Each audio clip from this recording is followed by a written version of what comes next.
Dengue পরিস্থিতির খবর জানাতে খুলনা থেকে যুক্ত হচ্ছেন বেল্লাল হোসেন সজল। বেল্লাল হোসেন সজল, খুলনাতে ডেঙ্গু প্রাদুর্ভাবের কি অবস্থা, কি পরিমাণ রোগী হাসপাতালে ভর্তি আছেন এবং হাসপাতাল থেকে তারা প্রয়োজনীয় চিকিৎসা সেবা পাচ্ছেন কিনা? শাহনাজ, প্রতিনিয়ত যে ডেঙ্গুর প্রকোপ সেটি কিন্তু বাড়ছে এবং সময়ের সাথে সাথে উদ্বেগটাও কিন্তু অনেকাংশেই বাড়ছে।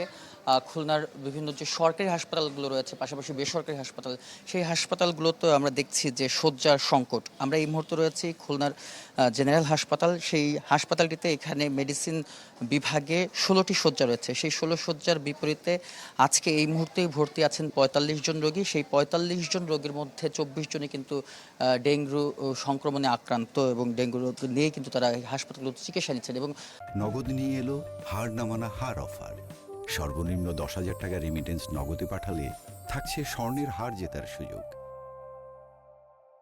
হাসপাতালের যে বারান্দা সেটিতে আপনারা দেখতেই পাচ্ছেন, একেবারেই যে প্যাথোলজি বিভাগ থেকে শুরু করে একেবারে মেডিসিন ওয়ার্ডের যে বারান্দাটি রয়েছে নিচতলায়, চারিদিকেই যে মশারি টানিয়ে কিন্তু রোগীরা চিকিৎসা নিচ্ছেন। পাশাপাশি রোগীর সাথে যারা স্বজনরা আসছে, এখানেও যেই পরিমাণ মশার উপস্থিতি, সেখানে অনেক সময় স্বজনরাও কিন্তু যে ডেঙ্গু রোগে আক্রান্ত হওয়ার ঝুঁকি থাকছে। এছাড়া খুলনা মেডিকেল কলেজ হাসপাতালের পরিস্থিতি, সেখানেও পরিস্থিতি আরও বেশি ভয়াবহ।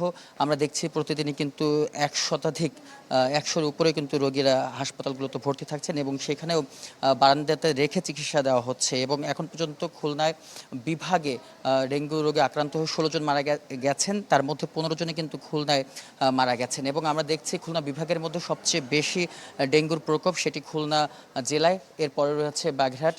পাশাপাশি আমরা দেখছি যে খুলনা মেডিকেল কলেজ হাসপাতালে যেমন হাসপাতালের পরিবেশটা নিয়ে যেমন উদ্বেগ পরিস্থিতি, আমরা যদি দেখাতে চাই খুলনা সদর হাসপাতালের একেবারেই সামনে, এখানেও যে ময়লা আবর্জনা, পাশাপাশি যে ডাবের খোসা, হাসপাতালগুলো থেকে অনেক সময় যারা আসছেন চিকিৎসা নিতে, অনেক সময় রোগীদের অসচেতনতা, পাশাপাশি যে চিকিৎসা সেবা বা যারা দায়িত্বপ্রাপ্ত কর্মকর্তা রয়েছেন তাদের দুর্বলতার কারণে কিন্তু হাসপাতালগুলোর পরিবেশ নিয়ে কিন্তু বরাবরই এখানে যারা চিকিৎসা নিতে আসেন রোগী এবং রোগীর স্বজনদের কিন্তু এই ধরনের যে প্রশ্ন এবং অভিযোগ সেটা কিন্তু থেকেই যায়। পাশাপাশি সিটি কর্পোরেশনের পক্ষ থেকে এবছর ডেঙ্গু যে মশক নিধন কার্যক্রমের বাজেট প্রায় ৪.৫ কোটি টাকা বাজেট রাখা হয়েছে।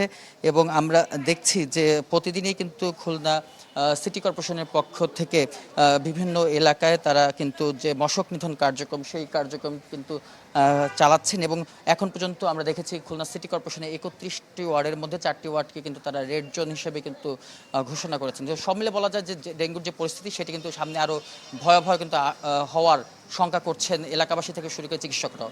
তো শাহনাজ, এই ছিল আমার কাছে খুলনা থেকে ডেঙ্গুর সবশেষ পরিস্থিতি। জি, বেল্লাল হোসেন সজল খুলনা থেকে ডেঙ্গু পরিস্থিতি নিয়ে জানাচ্ছিলেন বেল্লাল হোসেন সজল।